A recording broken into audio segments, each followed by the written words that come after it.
નમસ્કાર વિદ્યાર્થીઓ, આપણે પ્રકરણ 15 ની ચર્ચા કરી રહ્યા છીએ.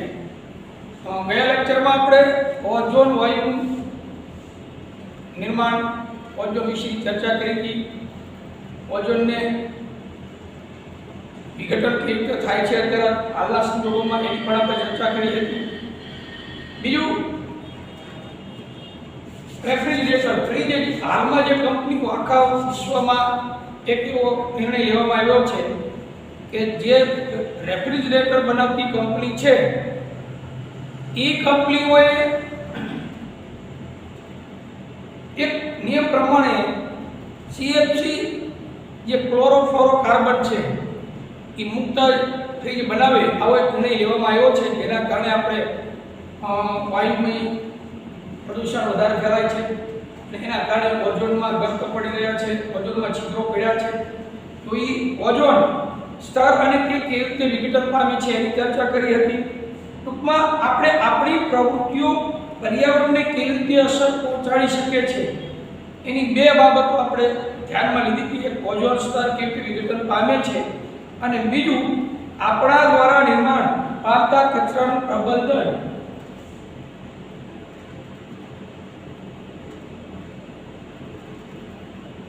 આપણા દ્વારા નિર્માણ પામતા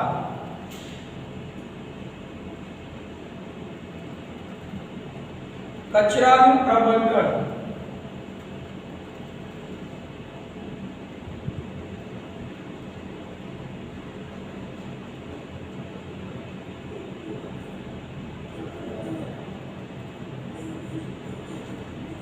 મિત્રો, આપણે સવારે ઉઠીએ અને રાત્રે સૂઈએ ત્યાં સુધીમાં તમે જુઓ કેટલો કચરો આખા વર્લ્ડમાં ઉપર થતો હશે. આપણા માટે નકામી વસ્તુઓ આપણે એને ફેંકી દઈએ એ કચરો બને છે. પાણીનું પાઉચ, પાણી પી તમે ફેંકો રસ્તા પર તો એ કચરો બની જાય છે. આપણી માટે જે નકામી ઉપયોગી વસ્તુઓ જે છે, શરૂઆતમાં જ્યારે આપણે ખરીદી કરી ત્યારે ઉપયોગી હોય, પણ પછી વપરાશ પૂર્ણ થઈ ગયા પછી આપણા માટે જ્યારે બિન ઉપયોગી થાય છે ત્યારે આપણે એને ફેંકી દઈએ છીએ ત્યારે કચરો બને છે. તો આ કચરાનું વ્યવસ્થાપન હવે એ એક ગંભીર પ્રશ્ન છે.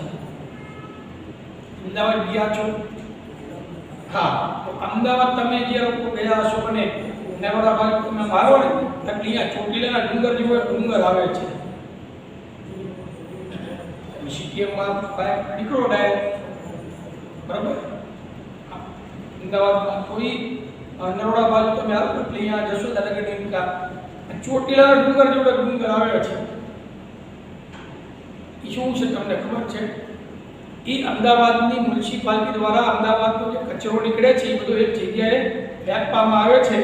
એ ડુંગર છે એ કચરાનો ડુંગર છે અમદાવાદ. એટલો પ્રમાણમાં કચરો અહીંયા ઉપર થઈ ગયો છે. હવે એમાં જેનું વિઘટન થઈ શકે એવું હોય તેનું વિઘટન કરી શકાય, પણ જે અવિઘટનીય કચરો છે એનું શું કરવું? કારણ કે પ્રદૂષણ તો વધારે ઉત્પન્ન કરવાના છે. આજુબાજુના સજીવ સૃષ્ટિને અથવા રહીશો જે છે એરિયા હોય તો એમાં પણ નુકસાન થાય. તો આપણા દ્વારા નિર્માણ પામતા કચરાનું પ્રબંધન. મિત્રો, તમે જોઈ શકો છો આપણી દૈનિક ગતિવિધિઓમાં આપણે ઘણા એવા પદાર્થોનું નિર્માણ કરીએ છીએ જેને આપણે ફેંકી દઈએ છીએ. નકામી વસ્તુ છે એટલે ફેંકી દઈએ ગમે તે. આ નકામા પદાર્થો કયા છે? જ્યારે આપણે તેમને ફેંકી દઈએ છીએ ત્યારે તેનું શું થાય? આવા પ્રશ્નના જવાબ અથવા આવી જવાબ મેળવવા માટે નીચેની પ્રવૃત્તિ કરી. પ્રવૃત્તિ મિત્રો આપી છે, તમે જો પેલા પ્રવૃત્તિ વાંચી લો તમને ખ્યાલ આવી જશે. તમારા ઘરથી કચરો એકત્રિત કરો, ભેગો કરો કચરો જેટલો હોય એટલો બધો, ડસ્ટબિનમાં જે ભેગો હોય બધો. તેમાં આખા દિવસમાં ઉત્પન્ન થયેલો કચરો છે, કે રસોડાનો કચરો, વાસી ખોરાક, શાકભાજીના છોતરા એટલે શું? સારું કર્યું હોય ને એ છોતરા. ચાનો ઉપયોગ કરેલા પાન, ચાના કૂચા આપણી ભાષામાં એ લઈ શકાય.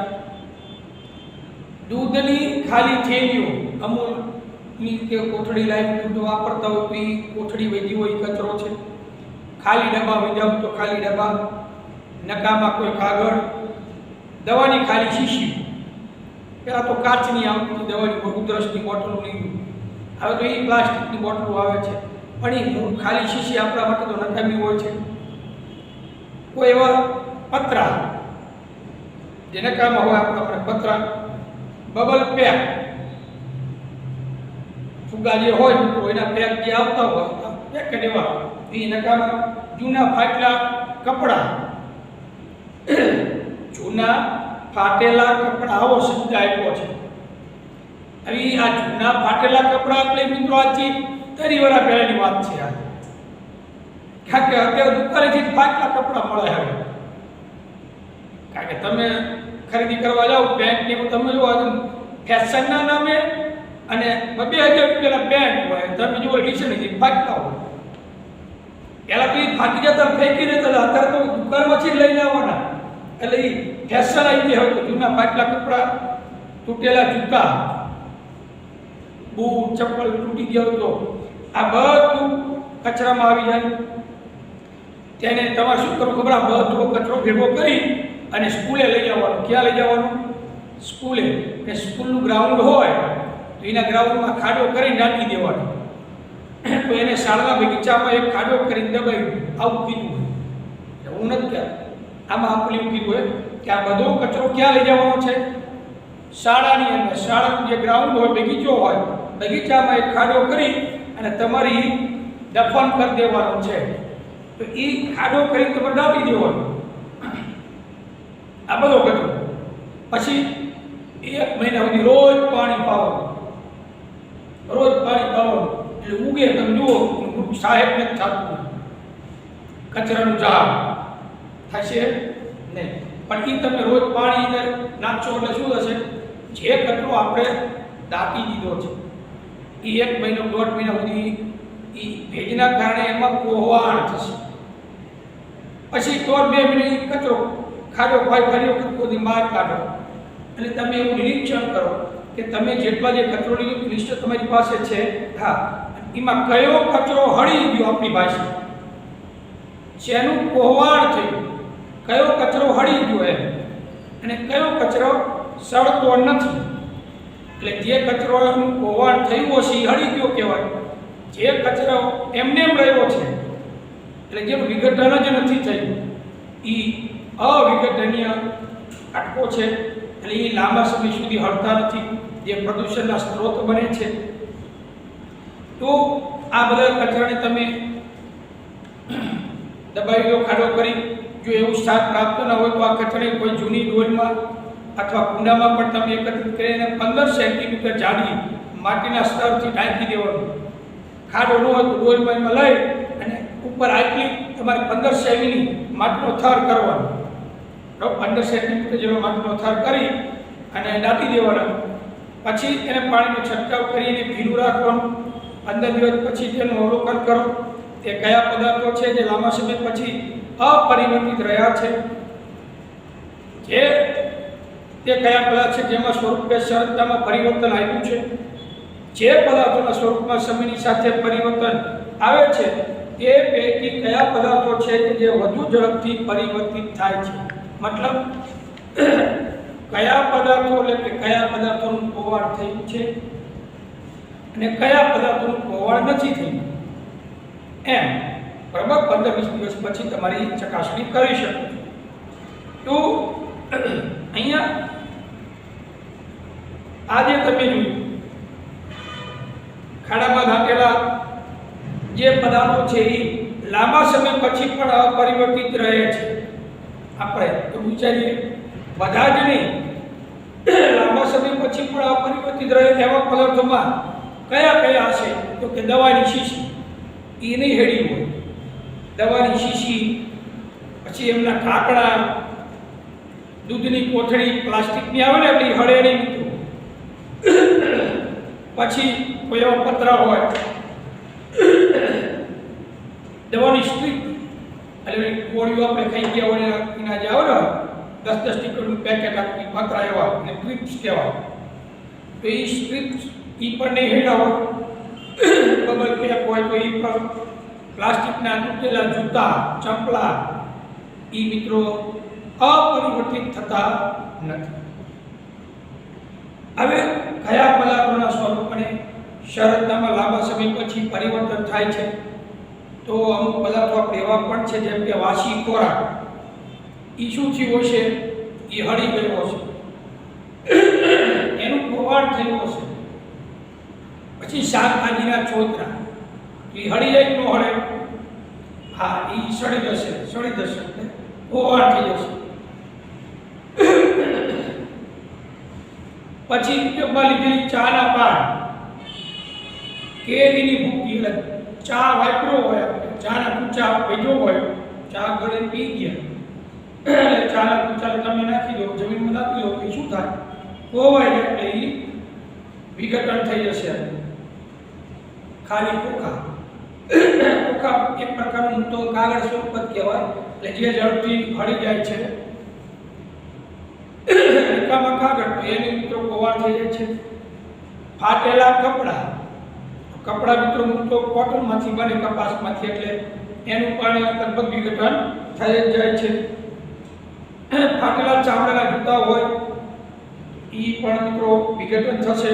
પ્લાસ્ટિકના જૂતા હોય તો વિઘટન નહીં થાય, પણ ચામડાના જે ચપ્પલ હોય એનું વિઘટન થઈ જાય છે. વગેરે પદાર્થોના સ્વરૂપની શરતમાં લાંબા સમય પછી પરિવર્તન આવે છે. આમાં આપણે વિચારી શકીએ કયા પદાર્થોમાં ઝડપથી પરિવર્તન આવે છે, કયા પદાર્થો વધુ ઝડપથી પરિવર્તન પામે છે. તો વાસી બગડેલો ખોરાક હોય ઝડપથી પરિવર્તન પામે, શાકભાજીના છોતરા હોય તો ઝડપથી પરિવર્તન પામે, ઉપયોગમાં આપણે લીધેલી ચા તો પણ ઝડપથી પરિવર્તન પામે, ભૂકી, ચાની ભૂકી હોય તો એ બગડેલા કે સડી ગયેલા ફળ હોય, ફ્રૂટ હોય તો એ પણ ઝડપથી પરિવર્તન પામે. એટલે આવી રીતે આપણે આ ચર્ચા કરી શકીએ છીએ. હવે અહીંયા નકામા જે કચરો છે, પાછળ પેજ નંબર 262 ઉપર તમને જો આપ્યું છે, તો આપણે જૈવિક ક્રિયાઓના પ્રકરણમાં અભ્યાસ કર્યો છે કે આપણા દ્વારા હવે આપણી પ્રક્રિયા ચેપ્ટર બાકી છે, એટલે આગળના ચેપ્ટરમાં એવું આવશે કે તમે ભોજનમાં લીધેલા કે ખોરાકમાં લીધેલા ખોરાકનું પાચન વિવિધ ઉત્સેચકો દ્વારા થાય છે. પણ શું તમે ક્યારે વિચાર્યું છે કે એક જ ઉત્સેચક ખોરાકના બધા પદાર્થોનું પાચન કેમ કરી શકતા નથી? ઉત્સેચકો પોતાની ક્રિયામાં ચોક્કસ હોય છે, એટલે કે કોઈ વિશેષ પ્રકારના પદાર્થનું પાચન કે વિઘટન કરવા માટે વિશિષ્ટ ઉત્સેચકની જરૂરિયાત હોય છે. એટલે કોલસા ખાવાથી આપણને ઉર્જા પ્રાપ્ત નથી થતી. કોલસો ખાવો તો ઉર્જા મળે ખરી? આપણને ન મળે. આપણા શરીરમાં જે ખોરાક આપણે ગ્રહણ કરીએ ખોરાકનું પાચન, જો જઠરમાં પ્રોટીનનું પાચન કોણ કરે? આપણે આ મુખમાં ખોરાક મૂકીએ અને અંદર જીભમાંથી લાળ રસનો સ્ત્રાવ થાય. હવે લાળ રસનો જે સ્ત્રાવ થાય એ લાળ રસ ખોરાકની અંદર ભેગો પડે, એટલે એમાં એમાઇલેજ નામનો ઉત્સેચક હોય, એમાઇલેજ, બરાબર? તો એ એમાઇલેજ નામનો જે ઉત્સેચક હોય છે એ ખોરાકને ભીનો પોચો કરે, એટલે મુખમાં પાચન થાય. એમ કરતા નળી મારફતે જઠરમાં જાય, ત્યાં પ્રોટીનનું પાચન, પેપ્સિન નામનું ઉત્સેચક પ્રોટીનનું પાચન કરે છે. એટલે આવી રીતે આ ઉત્સેચકો ખોરાકનું પાચન કરવામાં મદદ કરે છે. પણ એક સાથે ઘણા બધા ઉત્સેચકો મદદ કરતા હોય. આપણે શરીરમાં ઉર્જા માટે કોલસો ખાવાની જરૂર છે. આપણે કોલસો ખાવી આપણને ઉર્જા મળે ખરી? ના મળે. તો પછી આ કારણે આપણે પ્લાસ્ટિક જેવા માનવ નિર્મિત ઘણા બધા પદાર્થોનું વિઘટન જીવાણુ કે અન્ય મૃતોપજીવો દ્વારા થઈ શકતું નથી. પ્લાસ્ટિક 5 અબજ વર્ષ સુધી એમને રહે છે, કોવર થયા વગર. એટલે પ્લાસ્ટિક છે ને એ પ્રદૂષણનો મુખ્ય સ્ત્રોત ગણી શકે. કારણ કે મિત્રો હળે એટલે એ પ્લાસ્ટિક જમા થતું જાય, વિઘટકો દ્વારા એનું વિઘટન થતું નથી. તો અહીંયા મૃતોપજીવો દ્વારા એ વિઘટન થઈ શકતું નથી. બેક્ટેરિયા દ્વારા પણ વિઘટન થઈ શકતું નથી. આ પદાર્થો પર ભૌતિક ક્રિયા જેવી કે તાપમાન અને દબાણની અસર થાય છે. પરંતુ સામાન્ય અવસ્થામાં જે પદાર્થો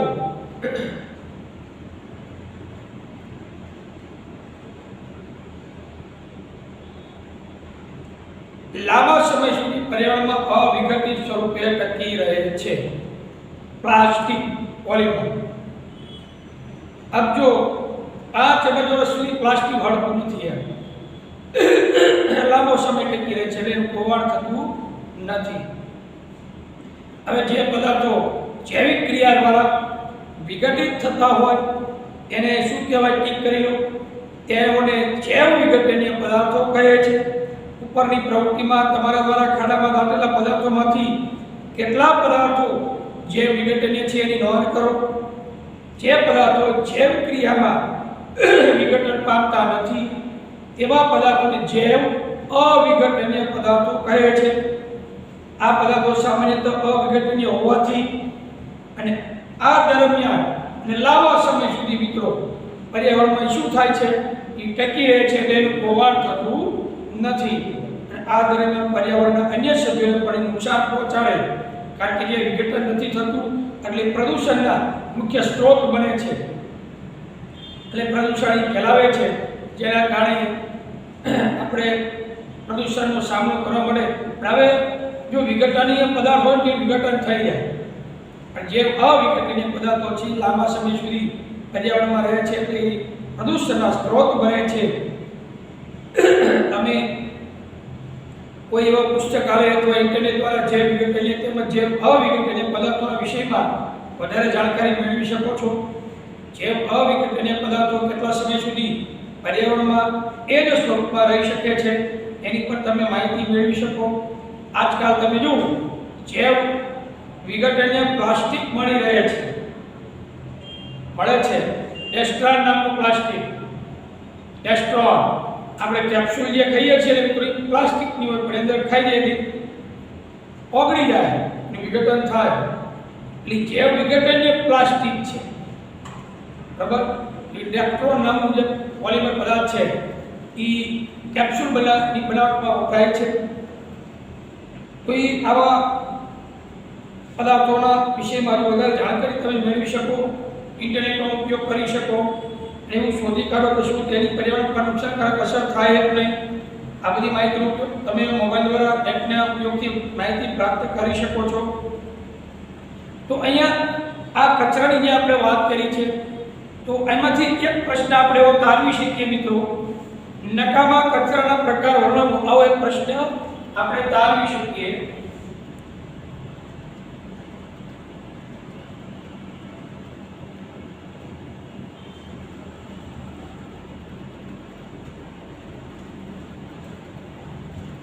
નકામા કચરાના પ્રકાર વર્ણવો. હવે અનૈચ્છિક કચરો પેલા કોને કહેવાય? કચરાની વ્યાખ્યા એવી હોય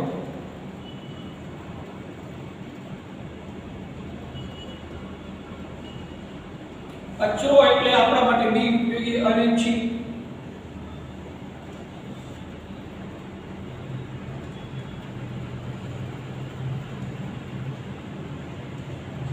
અનૈચ્છિક,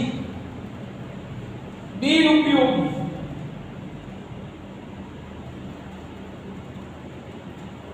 આપણા માટે ઉપયોગી ન હોય તે વધારાની વસ્તુ.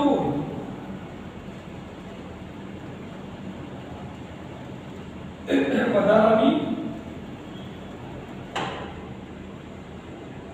વસ્તુ કે ઘરગથ્થુ.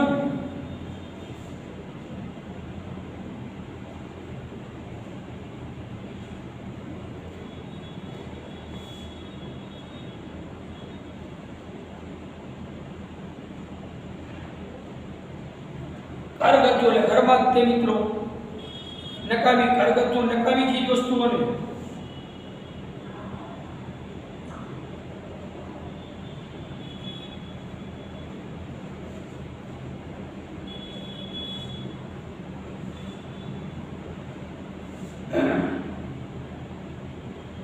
નકામી ચીજ વસ્તુઓને કચરો કહે છે.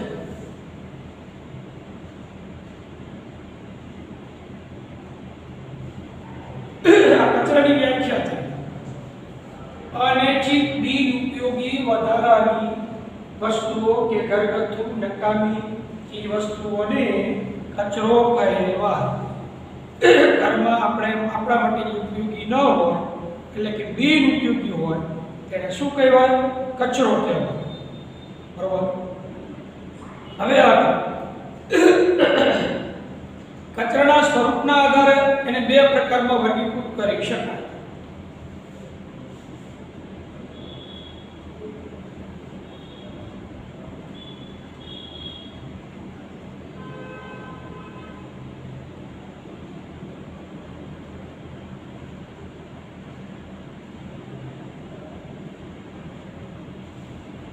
કચરાના સ્વરૂપના આધારે બે પ્રકાર છે. એક ઘન કચરો અને પ્રવાહી કચરો.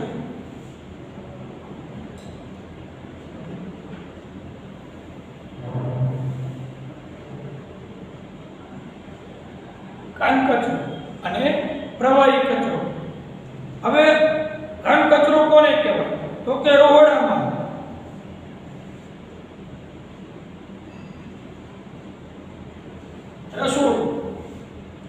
રસોડાના કચરામાં શાકભાજી,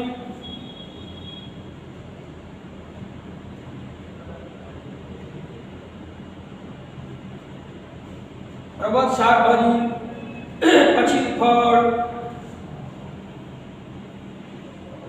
છાલ કર્યું ને છાલ, પછી હાડકા, નોનવેજ ખાતા હોય તો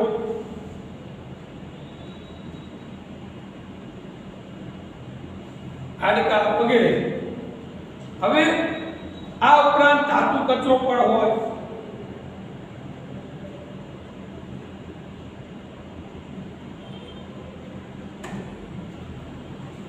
ઘરમાં એવી ધાતુ નખાયેલી હોય એનો કચરો, મેટલી ચૂડિયાનું નખાયેલું હોય તો એ ધાતુ કચરો. કાચ, પ્લાસ્ટિક,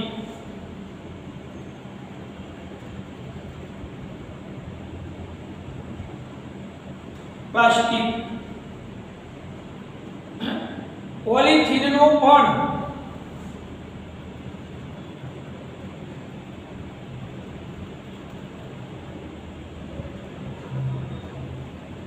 ઘન કચરામાં સમાવેશ. ઘન કચરામાં સમાવેશ થાય છે. આ સોલિડ વેસ્ટ કહેવાય. શું કહેવાય? Solid waste. આ ઘન કચરો છે જે આપણા ઘરમાં ઉપર થતો કચરો છે. રોડિયામાં કચરા, શાકભાજી, ફળ, છાલ, હાડકા, આ નોનવેજ ખાતો હોય બધું આવે. પણ હલવાઈ આપણે કાઢતા હોય તો એમાં ધાતુ કચરો, કાચ, પ્લાસ્ટિક કે પોલિથીન, પ્લાસ્ટિકની કોથળીઓ, જબલા આ બધું આવી જાય.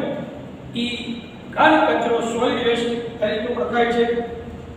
બીજો પ્રકાર જે છે મિત્રો પ્રવાહી કચરો.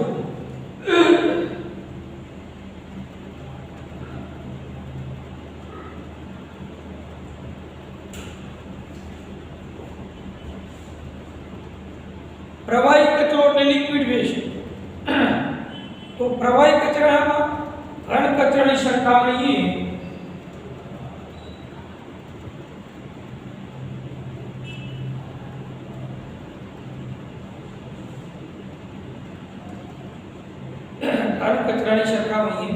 પ્રવાહી કચરાનું વ્યવસ્થાપન.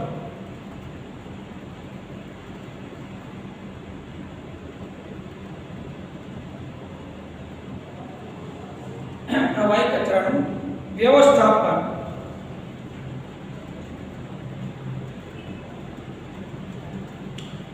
અને તેની હેરફેર.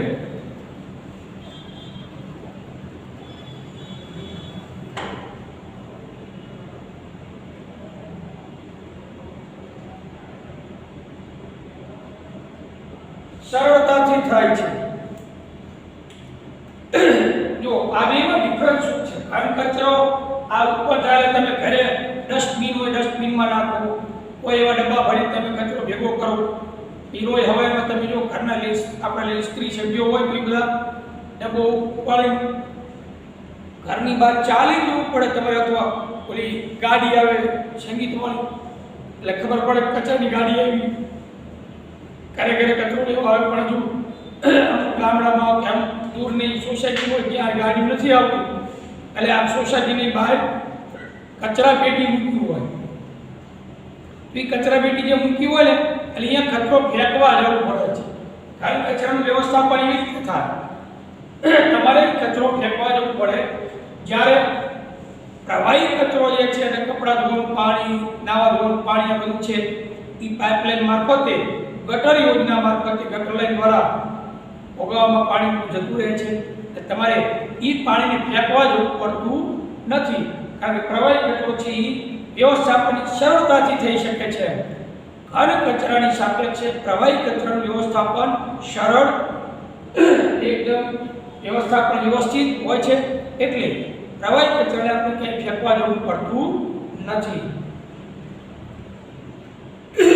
હવે આ બે પ્રકારનો સ્વરૂપના આધારે પ્રકાર થયા. કચરાના બીજા બે પ્રકાર છે, ઈ છે વિઘટનના આધારે કચરાના બે પ્રકાર.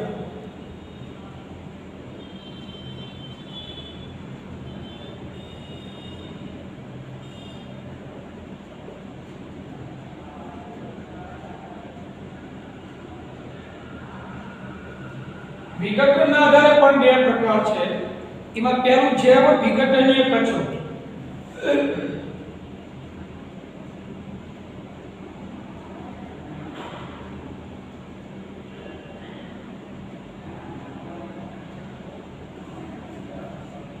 જૈવ વિઘટનીય એટલે જે હળી જતું હોય, જે કચરો જૈવિક પ્રક્રિયા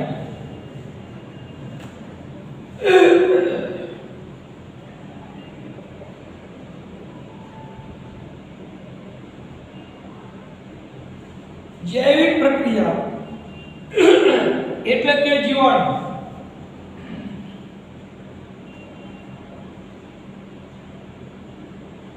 જીવાણુ એટલે બેક્ટેરિયા.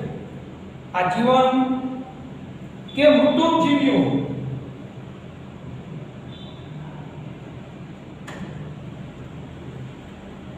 વિઘટકો કહેવાય. મૃતોપજીવીઓ કોષની મૃત્યુ પામે પછી ખાવાવાળા મૃતોપજીવીઓ. મૃતોપજીવીઓ દ્વારા વિઘટન.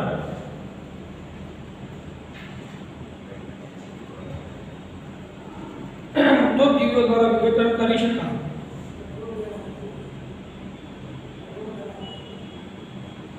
હવે અહીંયા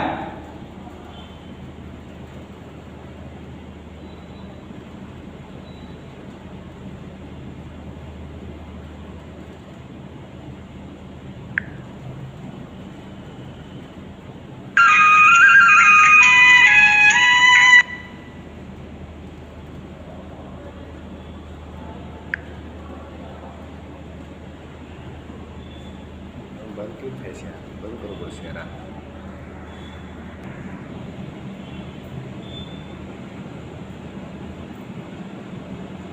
નમસ્કાર વિદ્યાર્થી મિત્રો, જુઓ વિઘટનના આધારે પાછા બે પ્રકાર છે કચરાના. જૈવ વિઘટનીય કચરો.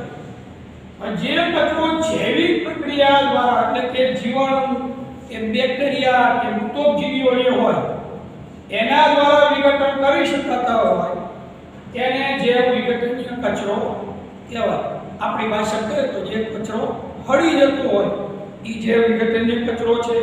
એનું એક્ઝામ્પલ આપણે લેવું હોય તો એક્ઝામ્પલ આપી શકાય. એક્ઝામ્પલ તરીકે શાકભાજી, ફળ, કાગળ. શાકભાજી, ફળ, કાગળ,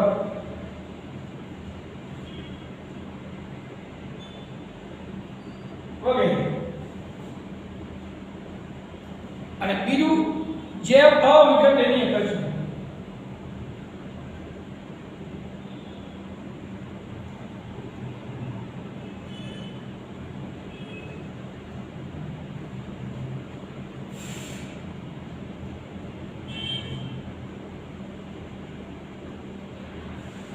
બરાબર? અવિઘટનીય જેનું વિઘટન જ નથી થતું તેવો કચરો એટલે જે કચરાનું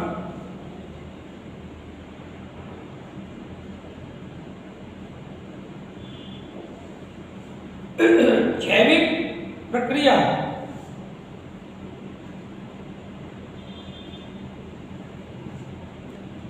પ્રક્રિયા એટલે કે જીવાણુ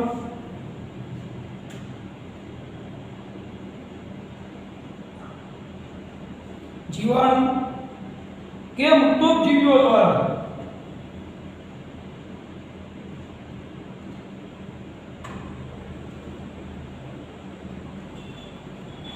વિઘટન મુક્તોપજીવીઓ દ્વારા વિઘટન કરી ન શકાય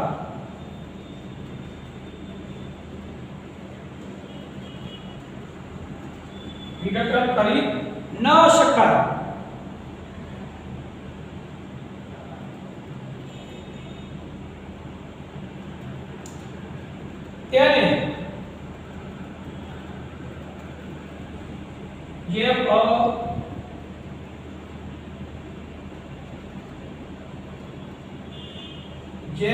અવિઘટનીય કચરો કહે છે. એમાં પણ એક્ઝામ્પલ આપણે આપી શકીએ જેમ કે પ્લાસ્ટિક, પોલિથીન,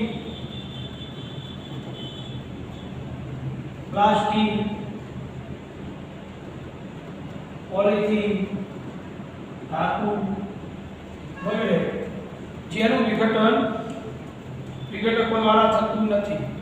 તો આ રીતે કચરાના પ્રકારથી બરોબર સ્વરૂપની દ્રષ્ટિએ બે પ્રકાર અને વિઘટનની દ્રષ્ટિએ પણ બે પ્રકાર છે કચરાના. તમને પરીક્ષામાં કયા પૂછાય છે પહેલાનો સ્ક્રીનશોટ પાડી લો તમે.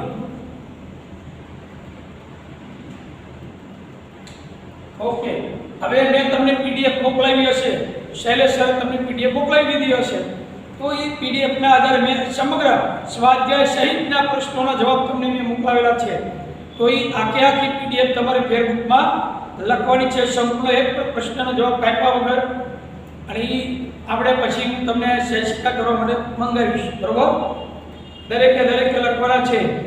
એ કહેજો 3 પ્રશ્ન આપ્યા છે. શા માટે કેટલાક પદાર્થો જે વિઘટનીય હોય છે અને કેટલાક પદાર્થો જે અવિઘટનીય હોય છે. તો મિત્રો કેટલાક પદાર્થો જેવા કે કાગળ, શાકભાજી, છાલ આ બધા જે હોય જીવાણુ કે અન્ય મુક્તોપજીવી દ્વારા શું થાય વિઘટન પામી સરળ સ્વરૂપમાં ફેરવાઈ જાય. એટલે એ કુદરતી પદાર્થો હોવાના કારણે જે વિઘટનીય હોય છે. અને કેટલાક પદાર્થ એવા હોય પ્લાસ્ટિક, પોલિથીન, આપણે ધાતુ એ વગેરે સૂક્ષ્મ જીવોની પ્રવૃત્તિ વડે એટલે કે આ જીવાણુ જીવો દ્વારા વિઘટન થતું નથી. એટલે તે સંશ્લેષિત પદાર્થો હોવાના કારણે શું થાય છે જે અવિઘટનીય હોય છે.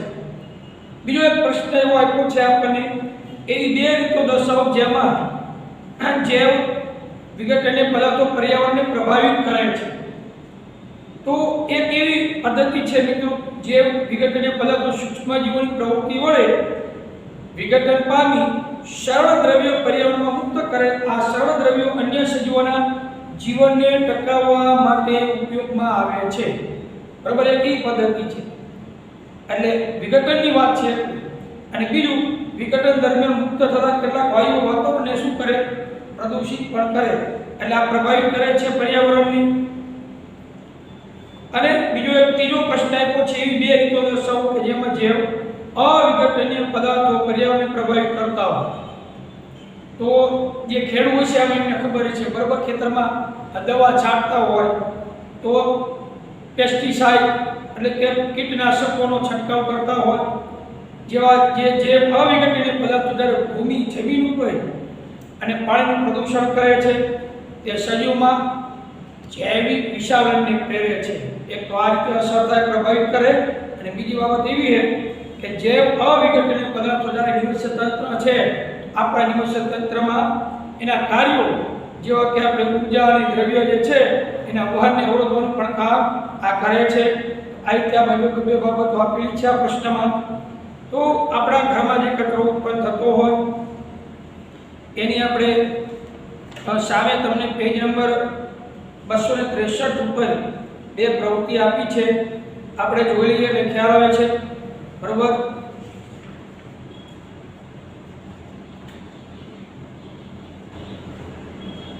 હવે કોઈ શેરની એની ચર્ચા આપણે કરવાની છે, તો એના માટે આપણે થોડુંક ચેપ્ટર હવે બાકી રહે છે, એટલે 1 કલાક અત્યારે તો આપણે આ પૂર્ણ થાય એમ છે નહીં, તો કાલે આપણે સમગ્ર લેક્ચર દરમિયાન એક લેક્ચરની જરૂર છે, એટલે આપણે કાલે પ્રકરણ પૂર્ણ કરશું.